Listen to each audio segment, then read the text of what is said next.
varier les réquisitions et anime les 4 semaines d'audience. Et donc, ils doivent prendre ce recul nécessaire pour se forger leur intime conviction avec une boussole qu'il faut garder en tête, c'est que le doute doit bénéficier à l'accusé. Le doute raisonnable doit bénéficier à l'accusé. Ça, c'est la boussole qu'on a tous en procédure pénale lorsque l'on rentre dans un procès pénal, qu'il s'agisse d'un procès d'assises, cour criminelle, ce qui se joue ou en ce tribunal moment, correctionnel. c'est soit, on le disait, le faisceau de présomption qui va contre Cédric Jubilard.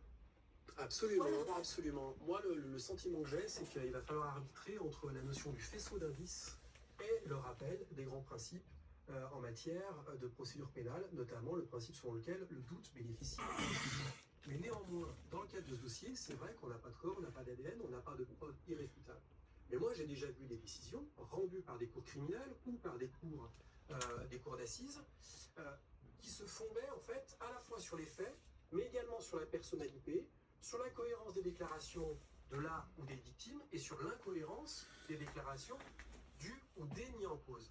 En d'autres termes, si on a un mis en cause qui a été fluctuant dans ses déclarations, si au fil de l'instruction de l'information judiciaire, mais également au fil des 4 semaines d'audience, il n'a pas été suffisamment convaincant, on peut avoir une